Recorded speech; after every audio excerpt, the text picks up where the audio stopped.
2 দিনের রংপুর সফরে এসেছেন পাকিস্তানের রাষ্ট্রদূত। এটি পাকিস্তানের প্রথম কোনো রাষ্ট্রদূতের উত্তরের জেলা রংপুরের সফর।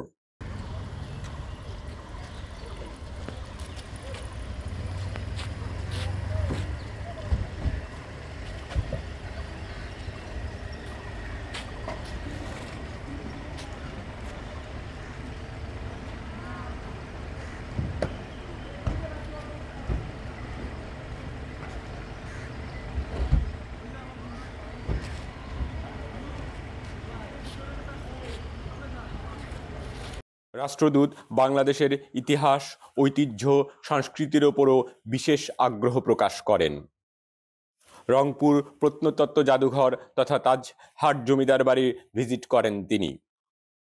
এ সময় তাজহাট জমিদার বাড়ির কাস্টোডিয়ান খায়রুল বাশার স্বপন তাকে ফুলের শুভেচ্ছা জানান।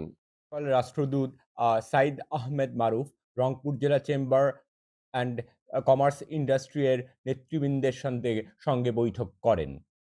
তিনি আশাবাদ ব্যক্ত করেন বাংলাদেশ ও পাকিস্তানের ব্যবসায়িক সম্পর্ক আরও সুদৃঢ় হবে।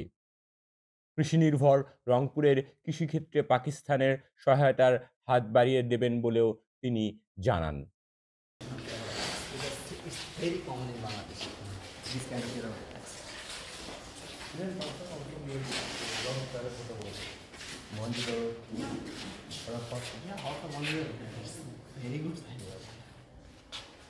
রাষ্ট্রদূত জাদুঘরের বিভিন্ন নিদর্শন ব্যাপক আগ্রহ নিয়ে দেখেন।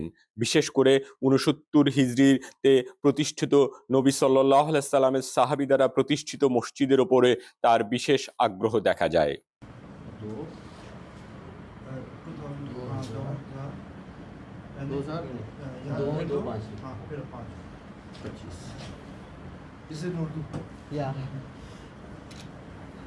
রাষ্ট্রদূত তাজহাট জমিদার বাড়ির পরিদর্শন বইতে তাজহাট জমিদার বাড়ির ভূয়সী প্রশংসা করেন।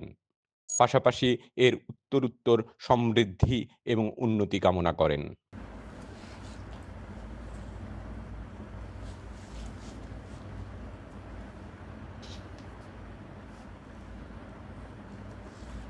জানা যায় আগামীকাল তিনি বেগম রোকেয়ার জন্মস্থান পায়রাবন্দর ভিজিট করবেন।